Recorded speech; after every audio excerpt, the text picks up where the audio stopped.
everybody, welcome to Vinyl to Your Ears with Gary P. Today we will be talking about Canada's metal queen, Miss Lee Aaron.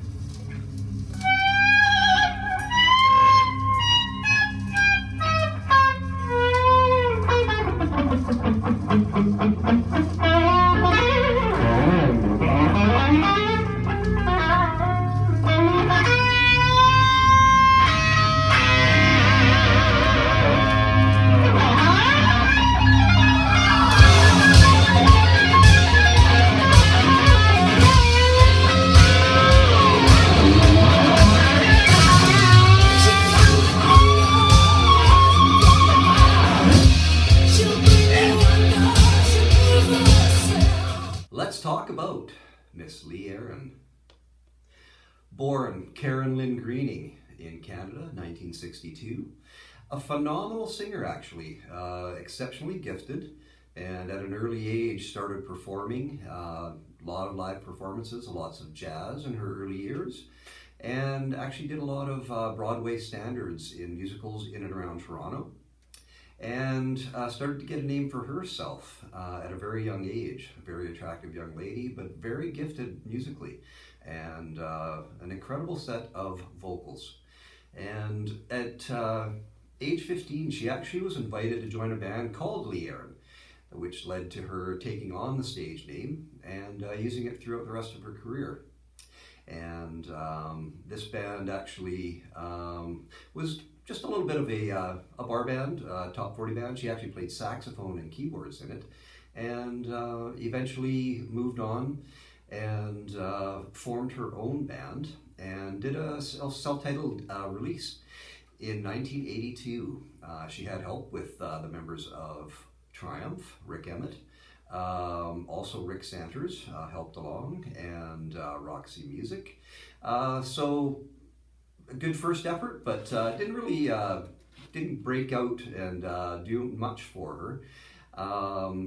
And she decided, with some push from her management, to pose topless for an adult magazine called We.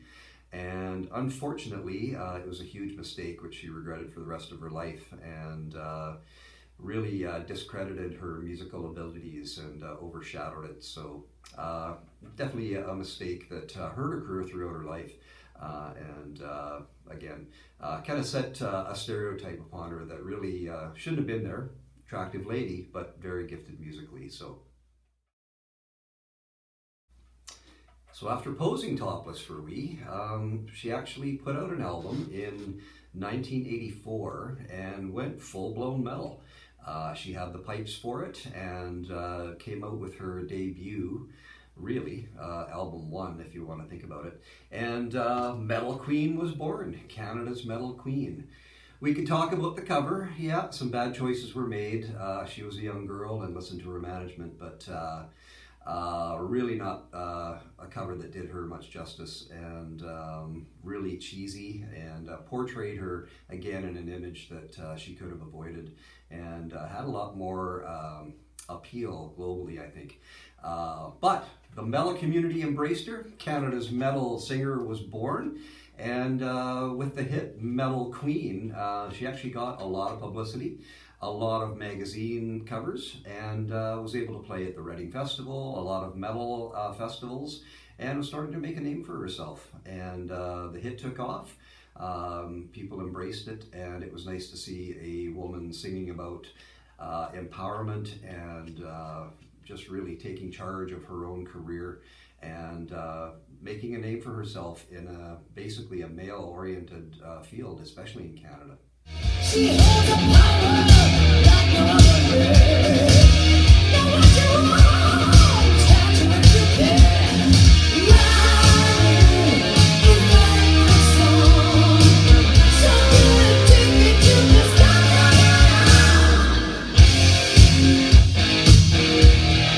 Metal Queen.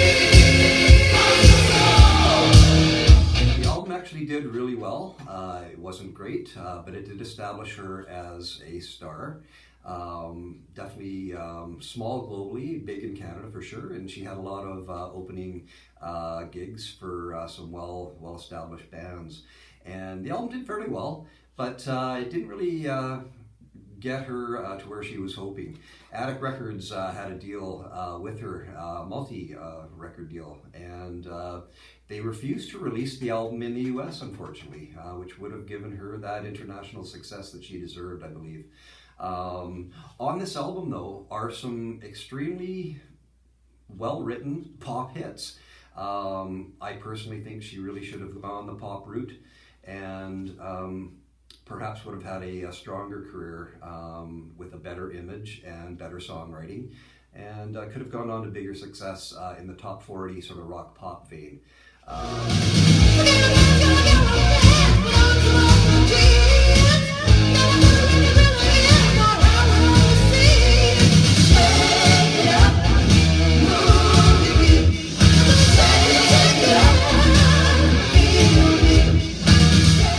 Very underrated vocalist.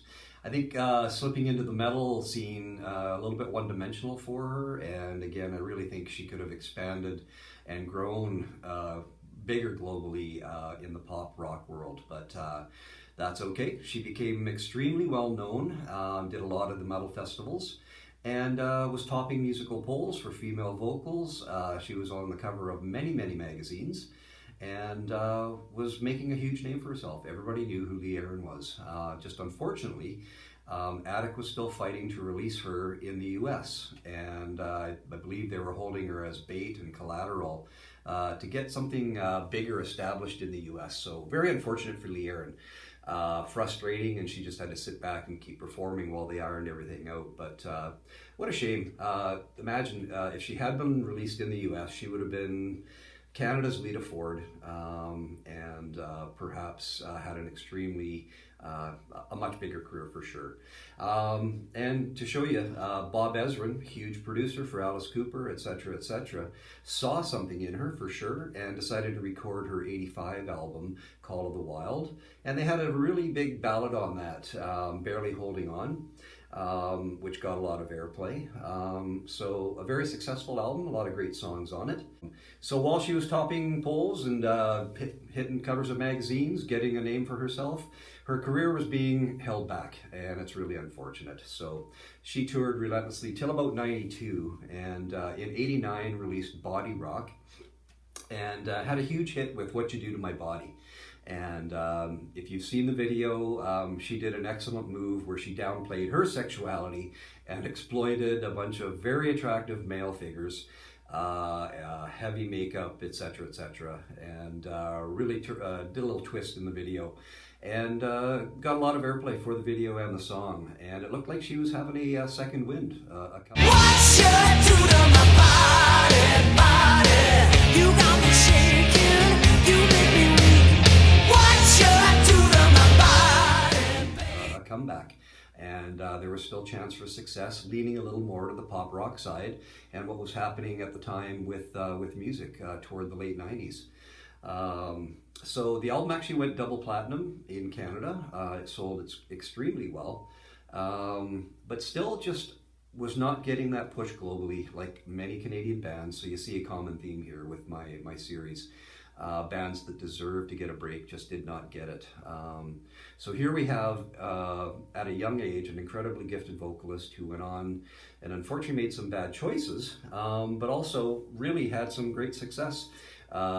She was nominated in the top 20 by Chart for top 20 most influential female albums, and that included Avril Lavigne, Shania Twain. So she definitely got a lot of credit as well, and unfortunately, did not have that huge global explosion. But we know who she is, and a lot of people got to hear her on air and see her live.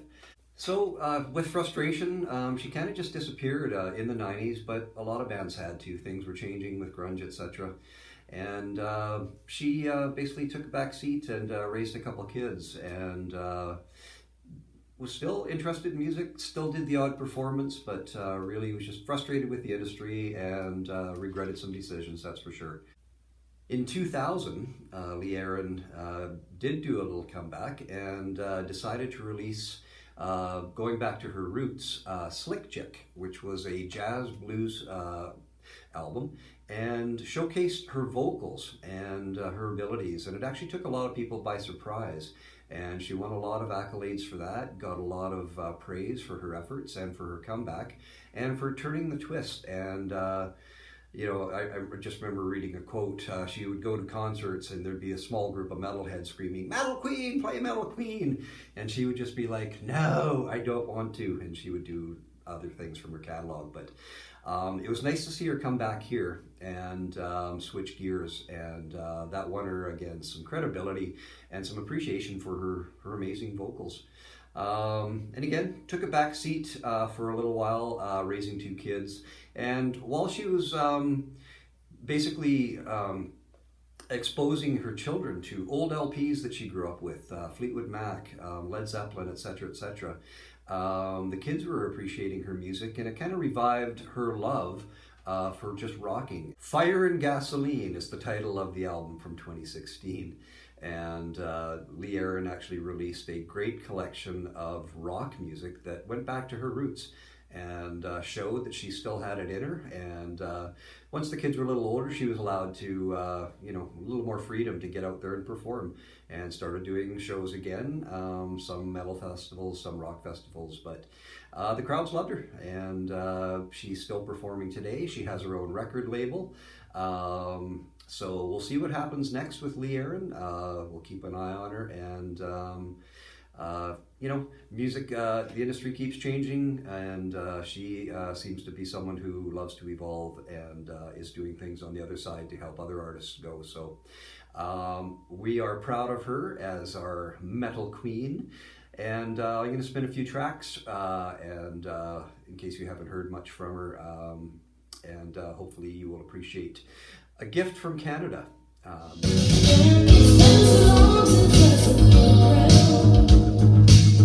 Lost in